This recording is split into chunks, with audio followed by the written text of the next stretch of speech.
Hello అండి, నేను మీ వనిత. ఇక్కడ మీరు చూస్తున్న ఇమేజ్ మన గార్డెన్లో ఉన్న ఎడీనియం ప్లాంట్ అండి. కంటిన్యూస్ వర్షాల వల్ల మొక్క అయితే పాడైంది. మెచ్యూర్డ్ ప్లాంట్స్ అయితే అంత తొందరగా పాడవు, కానీ చిన్న ప్లాంట్స్ అయితే అండి ఎక్కువగా దెబ్బతినే అవకాశం అనేది ఉంటుందండి. వర్షాలు పడుతున్నప్పుడు వెంటనే వాటిని వర్షం పడిన చోటకైతే మార్చుకోవాలండి. ఈ మొక్కను వదిలేయటం వల్ల ఇది పాడైంది. ఈ కోడెక్స్ అలా పాడైపోయిన కోడెక్స్ని మనం ఏం చేసి రెక్టిఫై చేయవచ్చును అనేది నేను మీకు ఈ వీడియోలో చూపించబోతున్నా. ఎడీనియం ప్లాంట్ ఒక 80% పాడయ్యేదాకా మనకు ఆ విషయం అనేది బయటపడదండి. మనం మధ్య మధ్యలో ఎప్పుడప్పుడు ఈ ప్లాంట్స్ని చెక్ చేస్తూ ఉండాలి. ఆకులు పండిపోయి రాలిపోతున్నా లేదా కోడెక్స్ మెత్తబడినా ఒకసారి మనం ఆ ప్లాంట్ని పైకి అయితే తీసి రూట్స్ చెక్ చేసుకోవాలండి.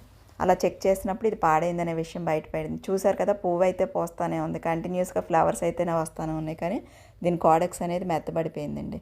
ఇలా పాడైన కోడెక్స్ ఎంతవరకు అయితే పాడైందో అంతవరకు అది కట్ చేసి మార్కెట్లో మనకి సాఫ్ అని దొరుకుతుందండి, అది తెచ్చి దీనికి అప్లై చేసి, సాఫ్ లేనట్టయితే దాల్చిన చెక్క పౌడర్ కానీ లేదా అలోవెరా జెల్ కానీ అప్లై చేయొచ్చునండి.